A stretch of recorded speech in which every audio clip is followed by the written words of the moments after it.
नमस्कार दोस्तों, 15 अप्रैल 1912 भयानक रात को 12 बजे आरएमएस टाइटैनिक के साथ एक हादसा होता है।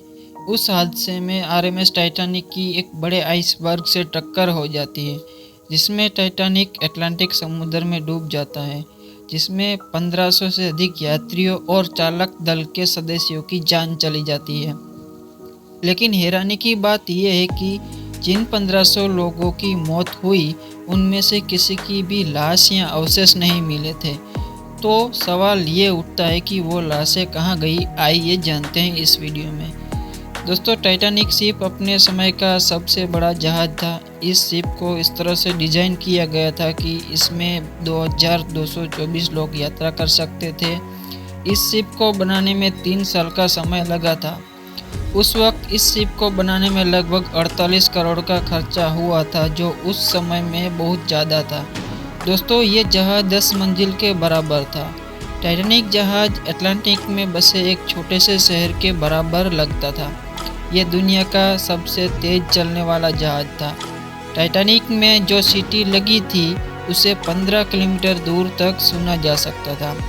इस जहाज़ को बनाने वाली कंपनी का दावा था कि ये कभी ना डूबने वाला जहाज़ है।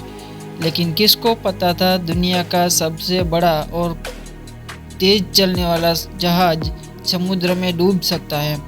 टाइटैनिक ने 10 अप्रैल रात को 12 बजे लंदन के साउथहैम्पटन से न्यूयॉर्क के लिए अपनी पहली यात्रा के लिए रवाना हुआ था और इसके कैप्टन एडवर्ड जॉन स्मिथ थे। टाइटैनिक में 2224 लोग सवार थे।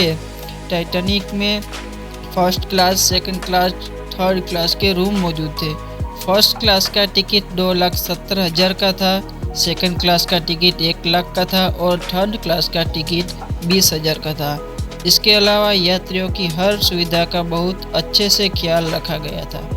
टाइटैनिक में एक सुंदर swimming pool with veg and non veg खाना, एंटरटेनमेंट के लिए म्यूजिक, लाइब्रेरी, नहाने के लिए बाथरूम सब मौजूद था। टाइटैनिक में लिफ्ट भी लगी हुई थी। टाइटैनिक में एडवांस इलेक्ट्रिक सिस्टम भी लगाया गया था।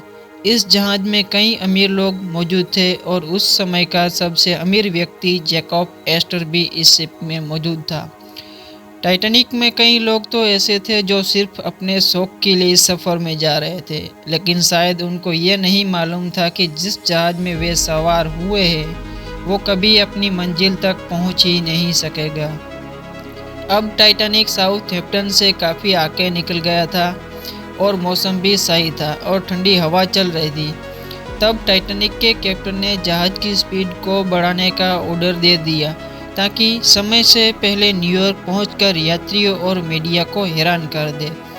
टाइटैनिक शाम की रोशनी में आगे बढ़ रहा था। टाइटैनिक को निकले 2 से 3 दिन हो चुके थे। अब बात करते हैं यात्रा के 5वें दिन की। टाइटैनिक अटलांटिक महासागर में तेजी से आगे बढ़ रहा था।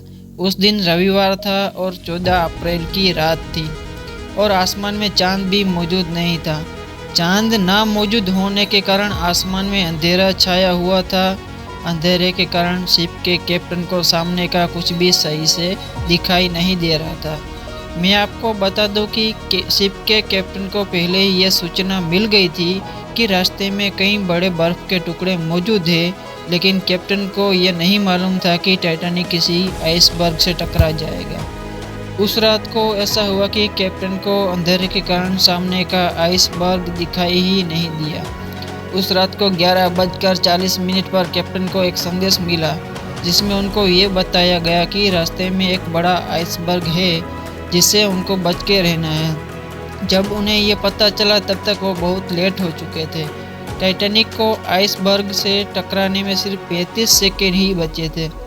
जानकारी मिलते ही टाइटैनिक का पूरा स्टाफ हरकत में आ गया था और कैप्टन ने शिप को बाईं तरफ मोड़ने का और इंजन को बंद करने का आदेश दे दिया था। जहाज के ऑफिसर को पीछे लेने का भी ऑर्डर दिया था, लेकिन जहाज की स्पीड ज़्यादा थी, जिसकी वजह से उसे पीछे लेना और मोड़ना नामुमकिन था। फिर कुछ समय के बाद टाइटैनिक आइसबर्ग से टकरा गया। टक्कर से टाइटैनिक के पिछले हिस्से में होल हो गया। शिप के पिछले हिस्से में धीरे धीरे पानी भरने लगा। उस समय टाइटैनिक के लगभग यात्री सो रहे थे, लेकिन इस दुर्घटना के बाद ऑफिसर ने सभी सोए हुए यात्रियों को जगाया और तुरंत लाइफ बोट में जाने के लिए कहा। दोस्तों, वैसे हर जहाज में 40 लाइफ बोट होनी चाहिए, लेकिन टाइटैनिक में सिर्फ 20 लाइफ बोट ही मौजूद थी, क्योंकि टाइटैनिक को कभी ना डूबने वाला जहाज माना गया था। इस अनकंट्रोल सिचुएशन को देखते हुए टाइटैनिक कई रॉकेट आसमान में छोड़ रहा था, जिसे देखकर आसपास कोई जहाज मौजूद हो तो मदद के लिए आ जाए, लेकिन कोई दूसरा जहाज मदद के लिए नहीं पहुंच पाया और देखते ही देखते टाइटैनिक शिप अटलांटिक समुद्र में डूब गया।